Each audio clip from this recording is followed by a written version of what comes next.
अरे वाह कि सुंदर धरा पृष्ठ नीला वर्ण रे अरण्यटा पस्फुटित फूल महकरे महकी उठुछि गुणगुण गुणगुणे भ्रमरटा ए फूलरू से फूल को केड़े सरागे उड़ी बोलुछि धन्य धन्य हे तुम सृष्टिकर्ता धन्य तुम विहीन सतरे ए फूल उद्यान को देखी मन मोर आनंद रे गाई जाए केते जे मन लोभा गीत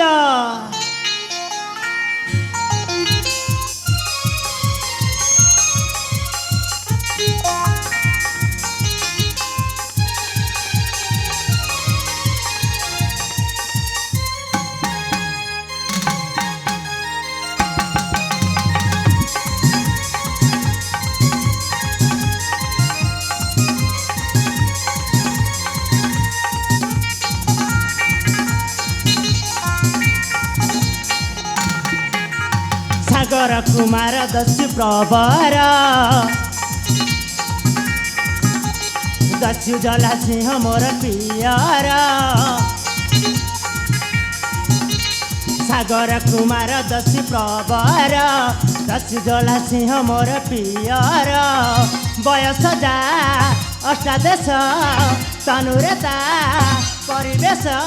भ्रमे कुसुम बने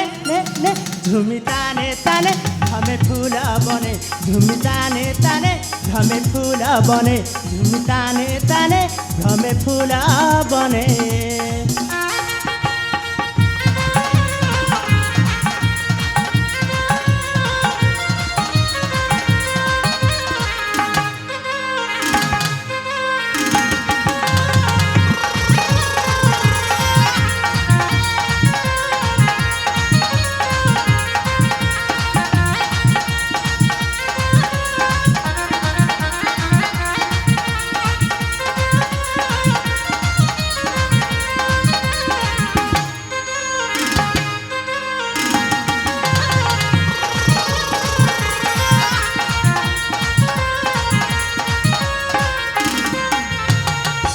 आनंदे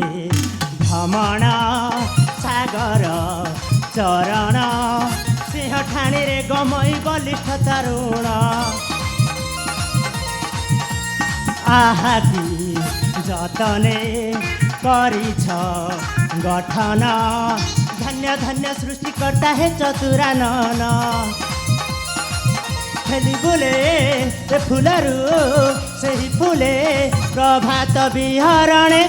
ने झुमी ताने ताने घमे फूल बने झुमी ताने ताने घमे फूल बने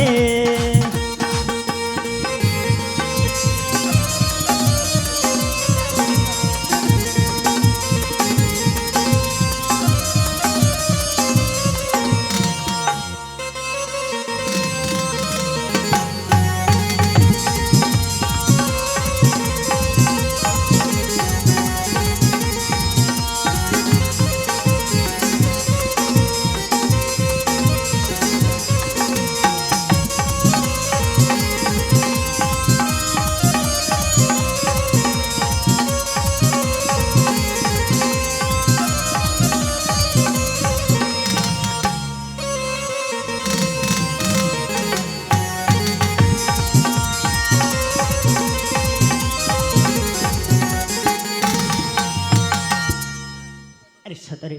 ए फूल उद्यान देखा बहुत